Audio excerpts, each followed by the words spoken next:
I feel like nobody's safe anymore. You really have to grab people's attention on what they actually are looking for that exact year. Well, Yamaha's, as we all know, they came out with a new module and drums, but their cymbals are still from '07. Were you surprised that Alesis went with the more thin shells on the Strata Prime, or were you kind of expecting that pivot? I actually honestly think that their strategy is to come out with that kit first and then come out with a Strata Pro that has the bigger shells. And if they don't have that strategy, where's the camera? You should do that. Hey, welcome back to 65 Drums. My name's Justin, and today I'm here at eDrumcenter with a couple of guys to talk about electronic drums, things that have been changing in the industry since the last conversation, which was what, like 2 years ago? Something like 2022? Is it our last location? Can you guys introduce yourselves really quick and just tell us a little bit about your background, of how you got into drumming and how you got into working at a store that sells electronic drums? You go first. My name is Tony Karnowski. I've been playing drums for about 33 years. Worked at Forks Drum Closet when they had a satellite location in Knoxville in the 2010 era. Worked in and around drum shops for most of my adult life. Took a brief break to go work in computers for a little while and then fell back in with Eric because he and I worked together at my first drum shop job at Rick's Music back in the late 90s. That's my first drum shop job as well. That was before I even really played drums back then. What was your first kit? My first kit was basically like a CB700. Okay. But it wasn't actually a CB700. It was just like a really no-name, cheap black wrap kit. I had it for maybe a year and then actually ended up with a Rogers XP8 kit with concert toms that I did not realize what it was until I had already sold it. And I was like, oh, I'm a fool. But it is what it is. So. Mine was a white Pearl Export kit. It was just a good deal. I think it may even have been used or something because I wasn't really a drummer. Like I was still playing guitar, but our drummer was like super unreliable. And so I was like, I'll get a kit and like just leave it at my buddy's house and we'll jam. And that's kind of where that went. And then I sold it when I had a kid and took a long break from playing anything. So since we last talked in 2022, a lot of new electronic drums have come out and just brand new companies have just popped up out of nowhere that you wouldn't predict. What's like stood out to you over the past just the last 2 years? EFNOTE Pro last fall, or I guess it was late last summer. That was a giant leap for them because their original kits only had 2 outputs and very limited inputs and stuff like that. It really just jumped them up into that kind of more pro level where somebody might be able to use it on stage or, at a church or, having more outputs is always good. More inputs is always good. Better color touchscreen. That's probably the biggest thing for sales that's happened. Like a lot of people are picking those up. I mean, we sold one today. I mean, that's the high end right now. It seems like the VAD706 from Roland, which we were selling a lot of, is just not available anymore. And I think you touched on that on like a recent video or some conjecture on if it was being replaced and stuff. Right. So yeah, the 50 kV2 and the K2, those smaller shell sizes, that's one thing. The trend, it's larger shells. I wondered about Roland's approach there because it looks like they were sort of hedging their bets with the VAD line, but there are some people that really like smaller drums on the high end. So Roland went both directions. I think companies still need to do that because I'm talking to a customer now that still wants a high-end module experience, but wants really compact pads. I see. Just for portability. Which did you go for? He's kind of looking at maybe 27 kV2, upgrading to a 50 module, or actually has a 50 module. He might keep that, or he might go with an EFNOTE 3X, upgrading to the Pro module, something like that. He wanted a Mimic Pro maybe, but we just sold our last one yesterday. And Are they basically not making them anymore? Have they officially canceled those? Nothing official, but they don't have any. And, I've had discussions with people and no, they're not around anymore as far as I can tell. So Tony, over the last, let's say 3 years, I know you weren't in the last video, but what's like your favorite drums you played that have come out recently that are actually new, that have caught your eye? Within the last 3 years, well, I personally bought a TD27 KV2 kit. Okay. So that's one of them, just because I find that that's a it's giving you the high end experience of a Roland without having to like put all the money into the super high end. That being said, I really like playing on the EFNOTE 5 kit. I teach on one of those, and it's a great kit for teaching. It's just super fun. One of the problems that I have when people call and ask, hey, what do you like? What's your favorite? I could literally tell you what I like about every single kit. I could also tell you what I don't like about most of them too, right? There isn't a perfect experience at this point, but if I had to pick the thing that's closest, I still feel like Roland is probably hitting as close to the mark. It's the all-rounder that's kind of good at everything. It's pretty good at everything, and it gives you a lot of functionality that you may or may not need, but you don't actually need to use it if you don't want it to, right? And I've always kind of been a rather have it, not need it, than need it, not have it kind of person, but I feel like drum teachers are using a lot of electronic drum sets to teach students. Have you guys seen that as far as like what people are buying? Do you sell to drum teachers that are? Yeah. We have several schools of music that are always buying kits. Like their drum instructors are always like, hey, there's one out in California that whenever he gets a new student that's serious, hey, you got to talk to the guys and get a kit. And he has a Roland kit. Yeah, it's huge, especially if a school of music's in like a strip mall or somewhere where they can't get loud, they have neighbors and stuff, it's still on the way to go. Well, and I've been in teaching situations before too at other locations where you had 2 or 3 drum studios right next to each other, and you couldn't really hear your students, and they couldn't hear you because of the people next door, or the guitar, across the hall, they couldn't hear their student because of the drums across the hall, right? So it definitely helps in that regard. I think that it's better for the students too, for a certain extent too, because it's not as loud, it's just a little bit easier. Something I've been thinking about, do you guys get many sales to studios? Because sometimes I get questions, smaller studios that can't afford to make the dead square room to put a drum set in. Do you guys do that? Sell lots to studios. And lots. What are they buying The barrier to starting your own studio has never been easier. It's like you get an interface and some software in a Mac or a computer, and you're a studio now.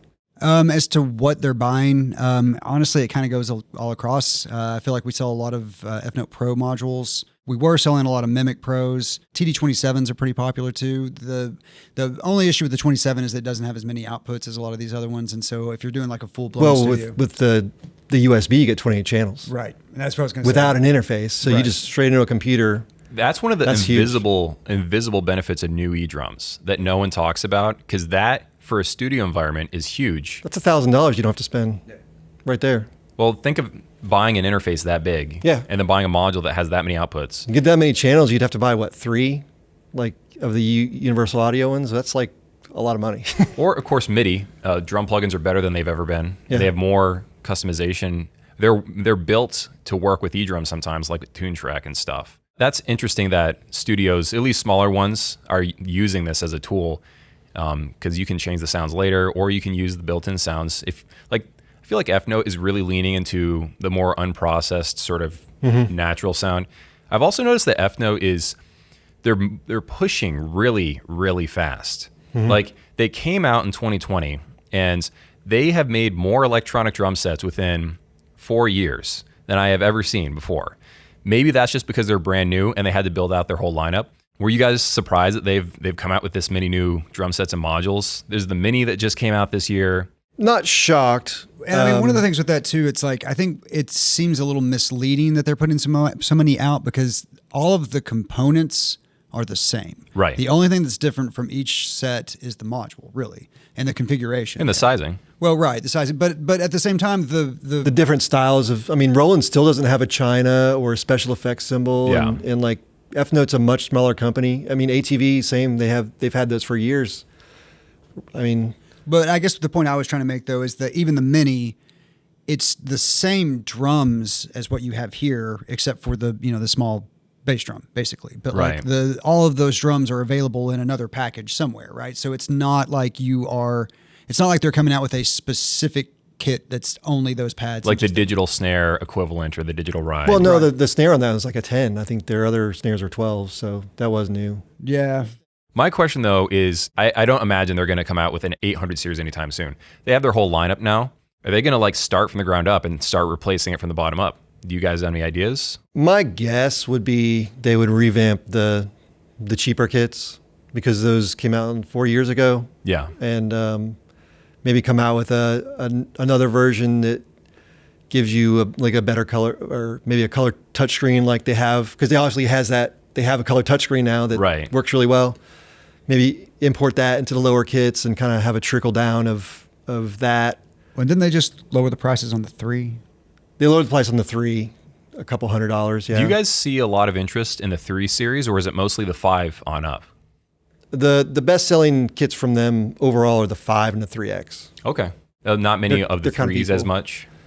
The 3 is their worst selling kit. Okay. And it's primarily because it has the one-piece hi-hat with the foot control pedal. Yeah, I can see that. Yeah. It's everybody wants the 2-piece hi-hat because with the 3X... It's really good. Yeah, it's great. I mean, you're getting into their hi-hat's great. And I mean, the 3X is the cheapest kit that you can get in that still has that. Is that right? Or it's the same price as the 5, but it just gives you more pads and cymbals. Okay, there's more value there, but they're smaller, obviously. So, and what I want to kind of circle back to EFNOTE, it is kind of amazing that they have had so many products come out with 2 engineers. Yes, that is kind of crazy. Most companies have a much bigger engineering team. They may not all be dedicated to drums, like Roland has so many products they sell, so on. Same with Yamaha, but for as small a company as they are, it is really impressive what they've done in that short time. Like for us, they went from like 0 to, right up there with Roland and ATV and the stuff we were already selling. So yeah, it was very much like a steep launch. Just like they hit the ground running. It took probably a few months to get kits in people's hands, but once we did that and reviews started coming out, and I think our videos and your videos for sure, other people's videos all helped. Yes. Kind of get that going. Well, in my head, I'm comparing them against a more legacy competitor like a Yamaha. Yamaha came out with a bunch of new electronic drums a few years ago, and they haven't seen the same level of interest, I'd say. I feel like nobody's safe anymore. You really have to grab people's attention on what they actually are looking for that exact year. Well, Yamaha's, as we all know, they came out with a new module and drums, but their cymbals are still from 07. Yeah, 2007. And they're just not on the par with these other cymbals. The ride was new, but everything else was basically... That's right, yeah. The 17-inch 175, yeah. That one was new. But the hi-hat's still the RHH 135, which, like I said, it's not bad, but, it's definitely not on the level of some of these other hi-hats that are out. It's fair to say that like as more competitors show up, like everybody's standards for the next new kit kind of go higher and higher, and so people scrutinize every new release a bit harder. Like if we look at electronic drums in 2012 or stuff, I don't feel like we had this many high-end competitors. No. Like right now, the number of $5,000 drum sets is higher than it's ever been in the e-drum industry. Yeah, the pie is definitely split up a lot more. Like, would you say 2012? Yeah. I mean, that was like Roland and Yamaha was it. That was like the TD30 KV and then the DTX 900M, something like that. Yeah, I think so. That sounds right. I mean, because I remember when I was working at Forks, the only 2 that we carried were the Roland and the Yamaha. That was it. We didn't carry anything else. I mean, Forks Nashville had everything, but the Knoxville, we only had those 2 kits, and that was it. At RMC, it was really just those 2. I think we might have had a 17. Well, no, the 17 wasn't out yet. The 07? Was that still out back then?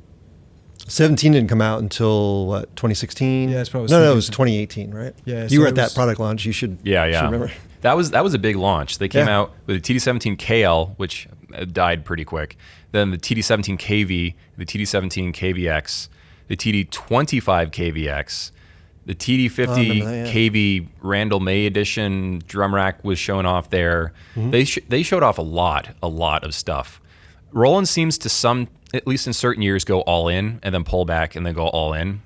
But they kind of have a new leadership shakeup after acquiring DW, so we don't know what their future plans will be like. But they're interesting because they make a lot of noise. They didn't really get rid of anybody though. Like it's mostly the same people, but they have some DW people working at Roland and vice versa. There's some old Roland guys that are now at DW. working on DWE. So there's some cross-pollination of like, of people and ideas and stuff going on. I've been told that they're, when they have meetings, everybody meets together. So they're kind of like one team. DW still runs very independently, it seems like. We pay DW separately from Roland and so on. But right. As far as actually doing things and planning products, they are highly collaborative right now. I like that because some acoustic drum companies, they kind of dabble with electronic drums on the side, and the acoustic guys and the electronic guys are kind of in their own universe, and they don't seem to communicate at least from an outside perspective. I don't work at these companies, but it seems like they don't communicate very much. So sometimes, Yeah, it could have gone a totally different way. Roland could have bought DW, fired everybody, like a lot of corporate takeovers seem to be. Right. And just, started from, or just like kept the DW name only. But thankfully they didn't do that, and they kept it pretty much whole. And it's more synergistic than just like Roland just takes over and calls all the shots.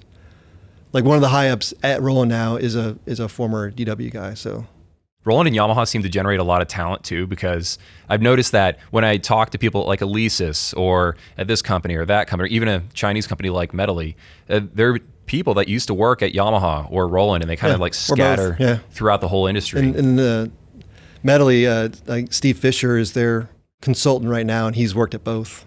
Yeah, he was at Roland and Yamaha. Yeah, I was just talking to him. He actually says that he programmed their new kit, so I'm hoping the best for that drum set. The Medeli kit? Yeah, they have I think it's not coming to the United States, but it's their version of a VAD Yeah, kit. they can't. I talked to him in NAMM and I asked about it because they put out a video right before that. Right. And I was like, when's that kit coming? And he's like, he couldn't really say much. So I assume it's something to do with the fact that, they make Alesis and, stepping on toes sort of situation, but yeah, who probably. knows? So we've seen that a lot of drum sets have been sort of showing up with metal cymbals again. That was like a trend, like in 2008 or something, where we saw Pearl do that. We saw the Alesis Surge do that.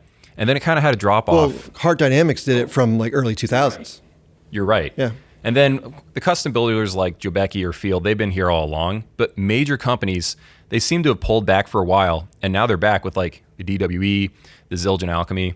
Do you think this is like a long-term trend, or do you think that this is just something to test the waters, and then the industry will just react based on how they sell? I think it's one of those things that drummers have wanted for a long time, and it's never been done particularly perfectly, well enough to really take hold in the industry and the market. In the case of these two new ones, I think there's for sure potential. Like the DWEs are wireless, which everybody's just like in love with, and there's huge benefits there. They're not super flexible like a cymbal, and so they could still iterate and make it a little bit better. And then with the Alchemy, they're so new that, I mean, we're just now like, we're still putting out videos on their kits. Right. I still haven't made a review video of it yet. So, yeah. But I think it's fair to say that metal cymbals are kind of like, you love it or you hate it. Like somebody will sit down and say, I've been waiting for metal cymbals my whole life. I love it.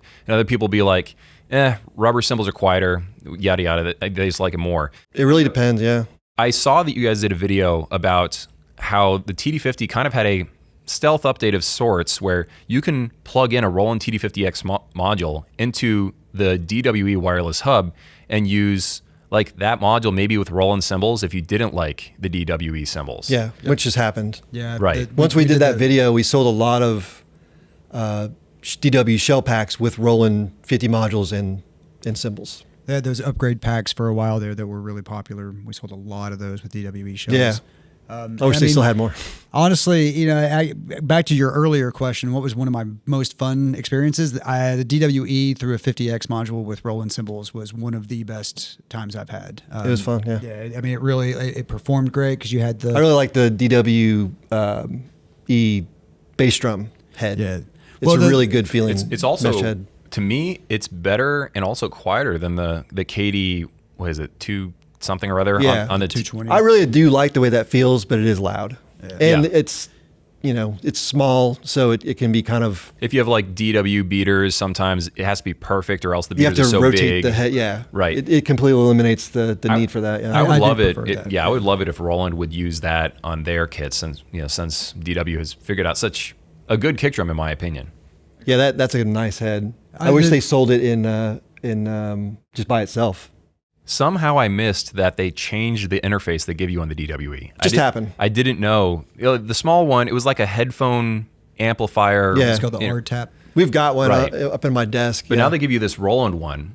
Just overall, it seemes like a more professional piece of hardware anyway. So I think that's a nice upgrade for that. It's definitely, and one thing that they did is everyone who bought a kit, they just replaced it for them. Okay. For free. And you're not limited. You can use an interface with 24 outputs if you could buy one. Yeah. But that's the one they give you, out of the box. Another cool thing about the DW wireless is like you're not limited to the number of inputs on any kind of module. You can just keep going up until what was like 30.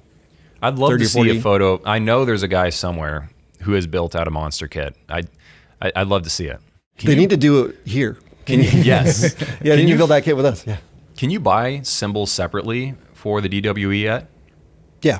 Okay. They're still hard to get. Like I said, they're still ramping up production. Seems like the drums are moving a little faster than the cymbals getting out to us. Okay. And they make the cymbals in California, right? Yeah. There was some kind of parts shortage for the cymbals that was kind of holding them back, at least previously. Since they've pulled off wireless for the most part, there were some like hiccups with firmware maybe in the beginning, but since they've got wireless at really low latency, do you think other companies will try to do this, or are customers not caring, or do they actually think that it's something Seems like really some people really care a lot. I think it's going to be a cost thing. If they can make it affordable enough that it starts finding its way into cheaper it's also kits. patented. So there might be, if somebody else tries to do it, it might just be like, is this a positional sensing situation? Possibly could be. Yeah.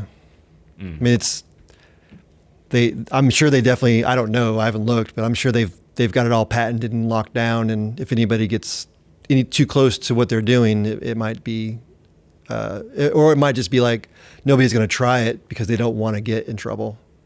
How long have you had that drum set, like in the store? This one? Yeah. Last October, November. Okay. Like the battery, you're still on the original batteries of that. Yeah. That's what some people are immediately worried about. Like, will this just die on me in the middle of a recording or a gig or whatever? There's a lot of stressful I've not heard anybody situations. had any issues so far. That's good. But, they are hand building, they're all made in the USA shells. And so one of the limitations for them is just supply.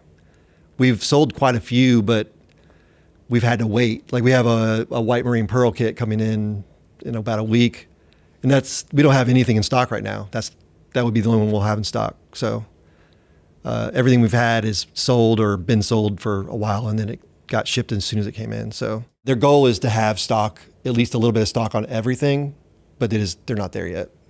Something else I've noticed is that a lot of companies have been going towards touchscreen modules. We saw it maybe first in the mainstream with like the Pearl Mimic, and then the Ava G9 did it. We got a Zildjian with the touchscreen, the Alesis Strata Prime with the touchscreen. You think that this is a broad overall trend, like keyboard workstations where they all have touchscreens on them? And they've had them for years. It seemed like the drums got them a little later for some reason. It definitely seems like a lot of people want that, and it's partly, I think we had a discussion earlier in the week or last week that, you almost kind of have to do it because everybody else is doing it to keep up, with the arms race.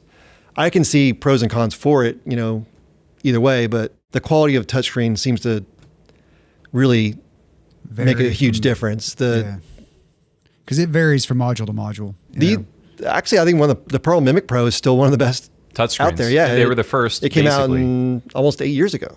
So I think that the reason why it's so hard to do right is that phones have pushed so hard to get touchscreens perfect. So they have 100 refresh rate screens. They're OLED now with incredible color and brightness. The touch responsiveness is absolutely it's just pristine. It's perfect. And drum modules come in, and they're more, in my head, they're sort of in the space of car infotainment systems from a few years ago, or like a McDonald's like you touch to order kiosk where it's a touchscreen, it works, it looks okay, but it's not quite there yet. Do you think that's fair to say? Well, I always try and tell people that the cell phone industry is 100 times bigger than the entire music industry. Right. Their buying power, like Apple's like buying power for those screens is like just ridiculous. They can pay less and get a better screen at the same time. Yes. And, you know, Roland or you know, whoever these companies are, especially the smaller companies like EFNOTE is essentially a startup 4 years ago. Right. They can't do that. And at least not yet. And it might be eventually where the trickle down effect where we get better screens, but it's hard for these small companies, you know, in the grand scheme of things to compete right on that kind of technology. I've also noticed that some companies start out really bad when it comes to the touchscreen experience, and then they software optimize their way out of that pit. For example, the Gava G9, when I first reviewed it, I was talking about there being lagginess and stuff, and then I sent the drum set back, and a year later or so, they mailed just the drum module to me with a different kit. You know, like, we want you to play the drum module again because there's a software update. And it fixed the lagginess issue mostly on that drum module. So it seems like doing touchscreens right on a drum module is harder than it appears on the surface because you're basically building a computer with inputs on the back. That's what they are now. A lot of user interface is testing and just kind of like getting feedback. Yeah. You know, how big a thing is, you know, not everybody has the same size hands or fingers, you know, True. You know, that kind of thing. I remember when that was being developed, it did change drastically from the very beginning. Even before it even came out, it changed a lot, I think. So that's a good touchscreen as well. A lot of companies designed new electronic drums during COVID. Like, because there's a big lead up time between when you make something all new from the ground up, not just a slight iteration. And companies were trying to get components that they could guarantee they could source for years on of production during the worst possible time to get electronics. I don't know much about what kind of chips or parts they're using in the EFNOTE Pro or the Zildjian, but that held up TD50 production. It's fine now, but like for, I think it was during 21 and 22, I think we only got like 6 modules in a year. Wow. And it was way less than we wanted or could ever, you know, we could have sold a lot more. What are the most popular module upgrades right now? Because we see like a lag time where somebody buys a drum set, they play it for, let's say 3-4 years, and then they feel like, okay, new stuff has come out. I want to modernize this kit and give it a new module update. What are people buying as a module upgrade right now? I mean, lots of EFNOTE Pros, because we've sold a lot of EFNOTE kits since they've come out. Oh, okay. And a lot of people are trading in their 3, 5, 7 on the Pro. Actually, but we're still selling a lot of 50X modules. Really?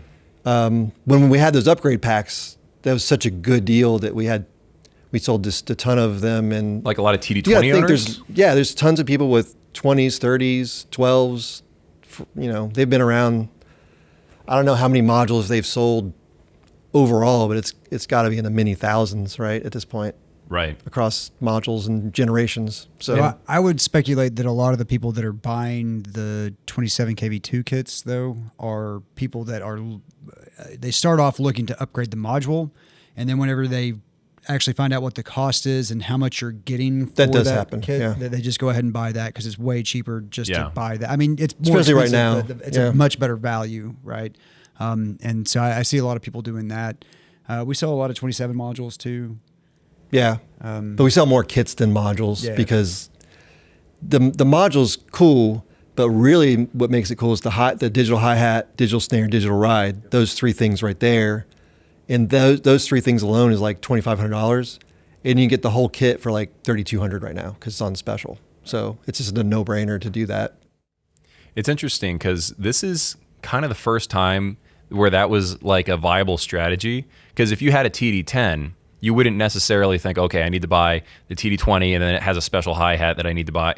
I guess you could, but it wasn't like a popular upgrade path as much as, you know, this DW just pack seems to be in comparison. Yeah, I'm sure they did it intentionally. You know, it's like, hey, we can, if we come out with these really cool add-ons that really make the module cooler, you know, we can sell a lot more stuff. I mean, I'm sure somebody smart was doing that. And it's a slow burn too, because the original line of the TD50, the K and the KV and the KVX special, that was like a limited run with the bass drum at first.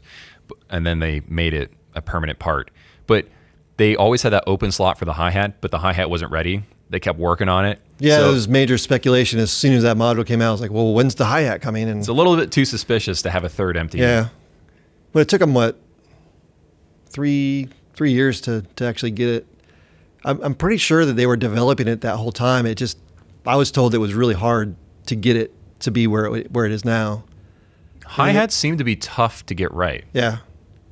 It's the most going on because you've got multiple zones, you've got open and close, and then all the in between full open, full close. Well, even the EFNOTE There's so much going on was slightly different on the hi-hat side from the previous one. I think the representative told me. There's the bell zone now, and just all the EFNOTE Pro kits are just much larger file sizes. You can hear, you've played them side by side. They recorded new sounds for it, right?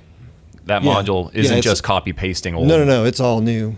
Yeah, all new kits, and they came out with that app, the Tools app for it a few months ago, I think. The hi-hat's definitely the hardest thing to get right, and there are really only 3 that I really love on the market right now. Right.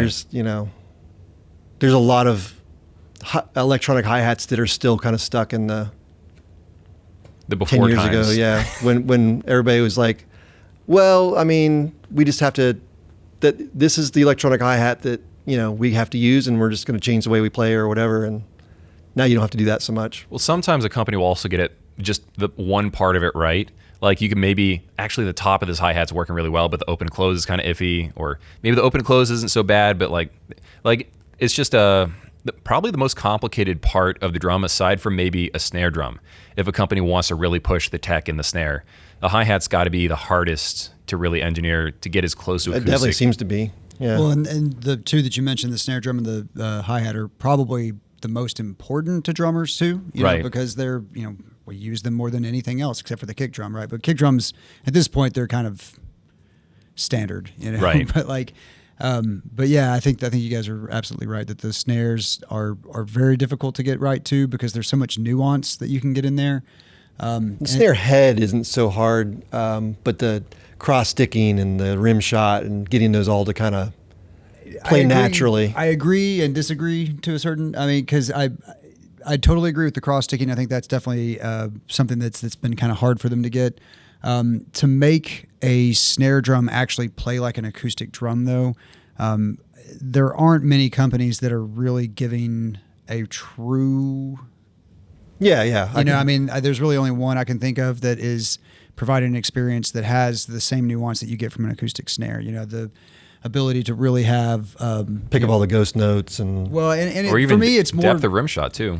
Well, and for me it's really more how if you're playing an acoustic drum, you're getting different tones towards the outer side of the shell than you do in the center of the head. Talking about positional sensing, right? Yeah, and that to me is important, right? Because I used to like to play very small kits because I would try to experiment and get as many different sounds out of that one drum as I could, right?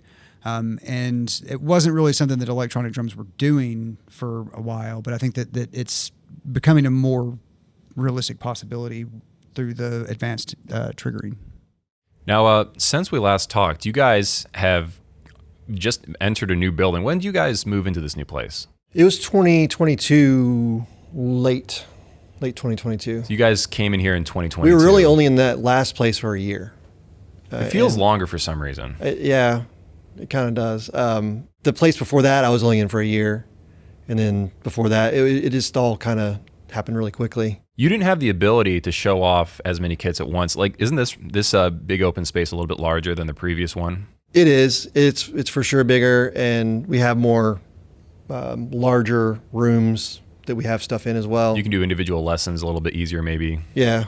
The last place didn't have a loading dock. We have truck shipments almost daily. Almost daily. Yeah. When we first got the V8E, the 506, 504s, we were at the old place without a loading dock. Yeah. And we had the truck roll up with, I think it was 20 or 30 kits. It was summertime, it was hot, and the truck rolled up. They didn't have a lift gate. So me and Aubrey had to get up and the truck driver refused to help at all.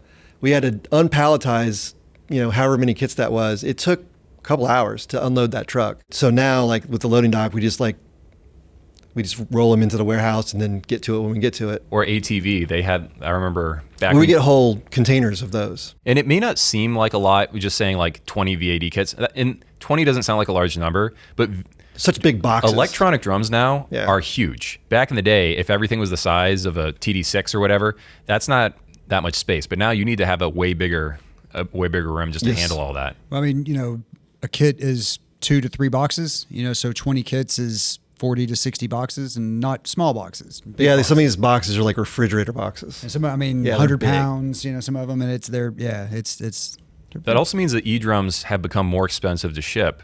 For sure. And in addition to the shipping crisis, jacking up prices, which probably has some lingering effects still, I'd assume. Container costs have come down, but they're not where they were pre-pandemic. You guys became a dealer of a lot of new companies since I was last, you know, talking to you guys in a podcast type video. What are some of those companies that you guys like sell now? Porter and Davies. I can just, obviously Zildjian just came out with their stuff. They weren't doing anything eDrum related back then. Lemon Cymbals and Drums. Lemon Cymbals. We were doing the Hawk stuff, but you know, our Hawk stuff is definitely different than it was back then. It's way better. You guys actually revamped your Hawk, was it the Flight Series kit with a new trigger system? Yeah, we kept having people want the multi-sensor system instead of the center mount system, like the old school like Roland. A bar trigger. Yeah. So now you have multiple head piezos and cones around the edge, right? Yeah, yeah. It's more like, you know, ATV kind of pioneered that, and then everybody else kind of like followed suit, and that's just almost the standard nowadays. People are not in love with the hotspot in the center anymore. I think that's the driving factor. I get it. Also, more sensors seems better as well. And I personally think it is, but it seems to be something that people really lock onto when they spend a lot of money. Yeah, and it does cost us more to obviously produce because there's way more piezo's and cones and all that stuff. Wires. Well, yeah, a little bit more wire. Wire's pretty nominal. It's pretty cheap, but the cones and the piezo's definitely add up. But we actually kept the price relatively similar, trying to make them more competitive. And we also came out with our own heads, the 2-ply heads, the Hawk heads. Geez, I've been trying to do that since really the beginning, and finally found ones we liked that we could get again, you know, and just keep producing. So Audio-Technica headphones, a lot of it's just kind of accessories, you know, that kind of go hand in hand with eDrums, like the Electro Voice speakers. We actually got them right before the Thomas Lane Clinic. And that was a nice clinic, actually. Yeah, it's on your channel, so anybody can watch it for free right now. Yeah, it's great. I rewatched it just to make sure it was good before publishing it, and I'm really glad I did because it was so much information, so much good stuff. You would drop like an amazing piece of knowledge, and as I was trying to remember that, he'd like just move on to another amazing tidbit of information. Yeah.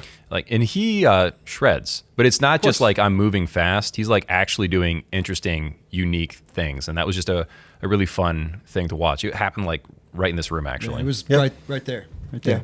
One of the things that was cool about him too, he does shred, absolutely. And we actually got to hang out with him later that night and went, you were there too, right? And, yeah. Went to a bar to see a friend of ours play. And he actually ended up sitting in with the band, and it was all like 70s disco type stuff. And what I was really impressed with was that he just laid down a fat groove. He could have gone up there and just like blown everybody away and turned heads, but he was there for the song. He played it note for note for the song. Yeah, he was there for the song, and that I mean, I was already super impressed, but that just took it to a new level. Because I mean, most people that can play like that are going to every chance they get, right? And on top of that, he'd been playing for hours because he got here before the clinic and like warmed up and was like, you know, I thought he was dying, man. He was sweating like crazy. He was going to town. It was hot. A lot of notes coming out of that. Right. But also a lot of technique and just everything he did was amazing. So you became a dealer for Alesis within the last year or so. And they came out swinging pretty hard with the Alesis Strata Prime. Right before launch. Yeah, they actually contacted us and was like, hey, we got this new product coming out. Are you guys interested in checking it out? And I think I called you after that. I was like, you played it because we weren't a dealer, and so they were only letting like, you know, influencers and dealers in to see it at NAMM. And I asked your opinion on it. You seemed like somewhat positive about it. So I enjoyed it. I figured I'd give it a shot. I think the module to me is the most impressive part of it for the number of things it's trying to do all at once at the price tag. It's very ambitious, for sure. They're literally throwing every idea they possibly can at this module and trying to make a Pearl Mimic that maybe be able to do a few extra things, but also in the body of what, a $3,500 kit? Is that what it cost? Yeah, $35.99. Yeah, and I was very impressed with certain aspects of the kit. Obviously, Alesis has a history of not always having the smoothest launches. Well, that was our, I've been an Alesis dealer in the past and wasn't in love with the quality that they were putting out at the time. And so I was hesitant at first, but they said they, had gotten better and were 100% going to stand behind the product and make the launches and the customer experience as smooth as possible. Said all the right things to kind of get us to start selling the product. And it was for sure, when we got it in, the best Alesis kit I'd ever played. Hands down. It was definitely true. Yeah. It was much better than the Strike Pro SE, which had its charms. There's a lot of hardcore fans for that drum set. The cymbals I was never in love with, but the module itself did some cool things, and the drums were decent, especially after they fixed the original triggering whatever issue they were having. The ability to layer and the amount of effects you can do on that module. It's a whole drum plugin as well. It's doing some things that I wish some other companies would definitely follow suit on. I wish they'd like with the 27 module, you get the 28 channels of audio over USB. Right. I think that might come later. Also Bluetooth. Bluetooth did already come. Is it in a new update that came out? Yeah, that's already out. I feel like, is this just me, but drum modules feel like they should be delayed. Every single module should be delayed by 2 months at least. At least. Because I understand, it's 95% of the way there. We could just update it. But I kind of like modules to get all the way there. I don't see the need to rush it out an extra 2 months when you could have spent that time on certain things. I don't know why they and I had heard that it had been delayed a few times before, and they actually delayed it last minute. It was supposed to come out on 3/4, and then it ended up coming out 3/20 or something. Okay. And it was a very last minute delay, those extra 16 days. Well, that's happened across a few companies. Yeah. But Zildjian just they launched on middle 5/15 or whatever. No, it's 5/10. Yeah. And then they wouldn't let us actually ship kits to people until 6/16 because they wanted a better firmware for the customer. I'm actually all for that because extra time I'm fine with. The drum set will come out eventually, and it'll find its fan base. Some of it's Aubrey and financial. I joke about it sometimes. It's I'd like to joke that a lot of companies use the Ubisoft model of let's just rush it out and we'll update it and hopefully it'll be good one day. Whereas I prefer the Ubisoft. Ubisoft, however you say it, whatever. I prefer the Nintendo. That's a video game company. For those of you that are not familiar. But continuing that analogy, you've got Nintendo's philosophy has always been a rushed game is probably not going to be good, but if you delay it, one day it will be good. And I wish that more modules would kind of adopt that philosophy and let's just wait till it's actually ready before we even announce that we have a product. Let's just make sure it's not only done, but good. By the way, you mentioned Aubrey. I want to mention that he totally does work here. He's like an OG employee that never shows up in any videos, but I promise. He's in videos. He's a pillar of the community, we promise. Yes. Going back to the Alesis drum set, were you surprised that Alesis went with the more thin shells on the Strata Prime, or were you kind of expecting that pivot? I actually honestly think that their strategy is to come out with that kit first and then come out with a Strata Pro that has the bigger shells. And if they don't have that strategy, where's the camera? You should do that. I've already told them. I've talked to them. I was I really think because the trend, a big part of the market is the larger shells. That's what a lot of people want. I've been wondering how much Alesis can get away with charging because of the whole idea of price anchoring. You set expectations over decades of business that we are this kind of company. We're the really expensive company, so you're used to paying a lot. Other companies like Alesis historically have been the budget option, where we're going to try our best to make a good drum set, for half the price of X, Y, and Z. Alesis is trying to use that starting point and then bridge out to more and more high price territory. So I'm wondering, can they make a Strata Pro, let's just say, with acoustic shells, but the same basic components, and sell that and get away with selling it for $45,000 or $5,000? Will people accept that? Or is that something? I think that if it's a good product, it's going to be really hard to not have it be successful. Like, the best example I can give is 5 years ago, nobody ever heard of EFNOTE. Right. And now they're selling $9,000 drum kits. That's fair. Yeah. So because it's a good drum kit. So your philosophy is that as long as it's good enough, people will come. Yeah. Well, I mean, Alesis has a very loyal fan base, I guess I would say. Like, they do have a lot of loyal fan base. A lot of members. really loyal people, and I mean, I think that is not to be discounted either, too. Like, I feel like Alesis is almost as popular with their fans as Roland is. Like, I think you got fanboys on both sides. And I think that as those fanboys, not to use that word negatively, but as those fans grow and get older and get better jobs and have, they're going to stick with Alesis because they remember, hey, I got this Alesis kit and I loved it and I played it forever. Right. And if Alesis can grow and offer that higher end experience in a way that's good, I agree. I think as long as the product's good. Yeah, as long as it's good. I don't good. think name recognition is as important as it used to be. You really think that people are more open to switching brands? I think they are, yeah. I mean, I really think, ATV. People switched to ATV for a while they were at their ATV's height. market share went from 0 to for at least for us, like 30-40%.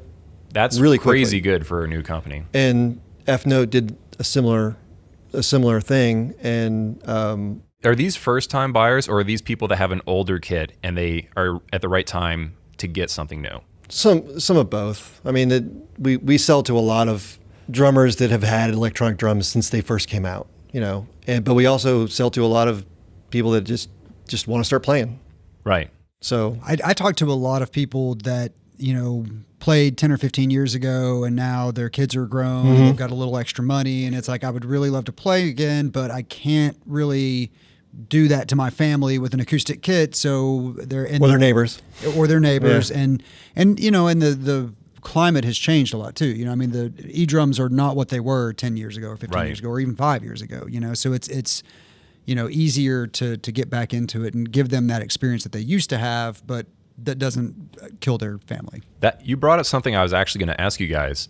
I get emails frequently from guys that are like, I'd say probably 50 to 60-ish, that they played professionally or played a lot for decades. And then for some reason, life sort of forced them away from playing drums for a while. 20 years without playing drums. They get back into playing drums and they choose electronic drums as their ease-in point. I get those emails way more often than I would probably expect without having experienced it. Yeah. Yeah, we talked to a lot of people in that situation. A lot of people in apartments, townhouses. I mean, with neighbors. A lot of new construction, the houses are right on top of each other. Right. They just are. And especially in growing parts of Tennessee, it is crazy how many places friends out are being built. In Maryville, where you're from, and I went and visited with them, and while I was there, their neighbors started playing their acoustic kit, and they were like, "Can you go give them your card?" I'm like, "Sure." Yeah.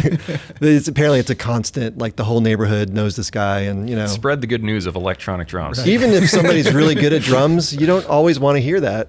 Right. Especially when you're practicing. Because I know when I'm practicing, I screw up a lot. Yes. I love acoustic drums. I feel like some people might get the impression that because I have an electronic drum channel that I don't like acoustic drums. It's the opposite. I grew up playing acoustic and then later switched to primarily electronic. My thing is, you need to have infrastructure in place. If your house is close to somebody else, or if your walls are just thin for some reason, or if the drum set has to be on the second floor, you need to go construct this thing. You need to construct a room within a room.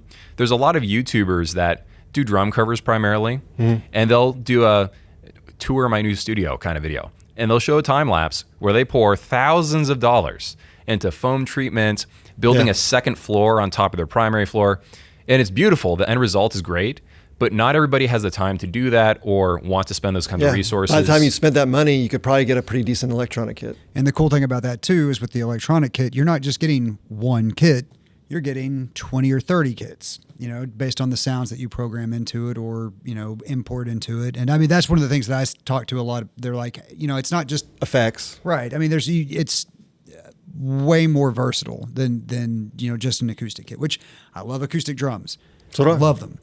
But if you really want to change the sound of your acoustic drums, you have to spend thousands of dollars on cymbals, right? That's the majority of where the sound, because I mean, acoustic shells, yeah, you can change it by heads, but for the most part, acoustic drums sound like acoustic drums. They also, most attainable acoustic drums, they have a fairly narrow sweet spot a lot of times where, yeah, you can tune them to sound deep or you can tune them up really high, but some drums just aren't very forgiving. You know what I mean? And I even want to touch on tuning for a second, because as much as I love acoustic drums, I am so glad I don't have to tune my acoustic drums when I sit. I mean, because that, for me, that's one of the biggest things with the electrics, right? Or replace sticks. Yes. You know how many sticks I've broken since I've been eDrums? I've got a sonar kit that I've converted into an electronic. It's actually my childhood kit. I actually got a sad comment from somebody who thought that I had like this awesome sonar kit. How dare I drill into it or whatever. It's a practice kit. It was the first ever sonar kit to be made in China in 2003. It's not that nice. But I haven't put any rubber rims on them. So I still do chew through sticks. Okay. But that's kind of just my own fault. There's no reason We've got for me rubber to chew rim through trim sticks. if you need it. I will buy some, Yeah. to be honest. It's actually our Hawk, it's lower profile than some of the others. Yeah. So you don't break sticks, but it just feels more. Sometimes the rubber is so big it raises the rim significantly, which changes where the angle. I had a Pintech rim like that. I knew it was never going to be ripped ever within a million years, but there's a sacrifice and it ends up just changing the feel of the snare. You sacrifice durability of the rubber rim itself for how it feels, I think. Right. We made a choice to make it feel better. And ours is so inexpensive to replace. It's not that bad. It's like $20 to replace it on your whole kit. Nice. The way ours is priced. And do you like glue them together, you said? Yeah, the way that we build them just to make it easier to put on quickly is we cut it to length, put it on, and then epoxy it back together as to a full circle. Nice. We actually get them as like a big strip, like spool of well, because you guys are building your own kits, you can't just buy tiny little amounts of rubber rim. You got to have enough to last you. We did that originally. We were trying to buy them from companies, and it's really cost prohibitive to do that because those parts are expensive. Just for example, I think the replacement Roland ones are like $20 a piece. So you do the whole set, that's like $100 just for rubber rim trim. My absolute favorite rim of a snare drum is actually the one on the TD17 line. Because that thing is true to life. It is literally the exact same. PDX-12? Yeah, the exact same height, the exact same width of a metal rim. It just happens to be rubber because they built the pad like that. Yeah, they designed it with that in mind. That was a really good idea. Smart. Yeah. That's the only drum they ever did that on, too. Yeah, why don't they do that on all the other ones? I don't know, Roland. Yeah, that's a good feeling drum, but it's one of their least. It doesn't do positional sensing. That's true. It's a side trigger. It's also drum. weird. I was surprised to see them go with a foam rod when they love trigger cones. They were like the first company to do trigger cones, I think. So that's the one where they didn't do that. Right. I think it was a cost thing. That drum I think sells for less than $200 new. The TD11 was their most popular drum set line of all time. So they had a lot of pressure to make the drums larger because that was a thing that people wanted, but also try to keep it in the same price range of the previous kits and make the module better at the same time. So I think overall, the TD17 KVX2 is still one of my favorite. I don't think I've actually come across a TD07 KVX in the wild, but that seems like a decent alternative for less money. It's decent. It came out during the pandemic, and as you know, the prices on those kits, because of the shipping costs, went way up. Yeah. And then they've kind of come back down a little bit. Yeah, I don't want to say I felt betrayed, but I felt like I was being had because they basically took the TD07 KVX and had it at the old price of the TD17 KVX. They kind of But that's probably, you said, down to the shipping costs, and now they've lowered it back down again. It was like, again. just to give you an example, a container pre-pandemic was a 40-foot container, which is the bigger one, was about $3,500. And during the pandemic, it got up to $23,000.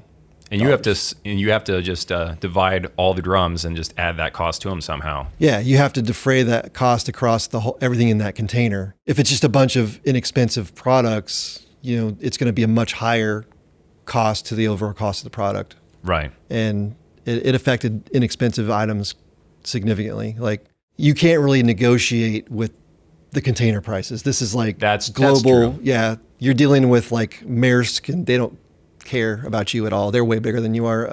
Any company here. Yeah, they blow their nose on $100 bills. Yeah, I mean, it's just there's like a monopoly on containers. I can also imagine that when stuff is made in China and then shipped to the United States, and it takes X number of weeks to get here, if all of a sudden a drum set line is insanely popular, there's like a lag time before anybody, any store of any kind, can sort of respond to that. Ships can only go so many knots per hour in order to get that to you. Yeah, the other problem during the pandemic, and it's somewhat of an issue now, but like, ships were circling off the port of Long Beach for like 6 weeks. Wow. Just waiting to like dock and unload. We're actually, when we're importing ATV stuff, we go through the Panama Canal to avoid that port for that reason. Now the Panama Canal is like, because there's a drought, it has less water in it. And so only so many ships can go through that. Again, this is all really boring logistics. I know it might sound like it's boring to a random person, but at the end of the day, you're getting phone calls from angry nerds saying, "Why isn't my drum set that I spent $7,000 here yet?" It's because there's a drought in Panama and you can't get the ship through. I've had that conversation. World events affect drums. It just does. I'm thinking about doing a video about like how the world wars have affected drum production, because like, all of a sudden drum companies have to make all these other things because like the government takes over, and all of a sudden that means that you can't buy your student snare, or it's going to be way more expensive. It's all a circle. It all affects everything. Yeah, we're all connected in this global economy now, more than ever, for sure. Well, in that kumbaya moment, I think I'll end it here. So if they want to buy electronic drums, where do they go? eDrumcenter.com. Tell them. Thanks for watching. Yeah, thanks, guys. Thanks, guys.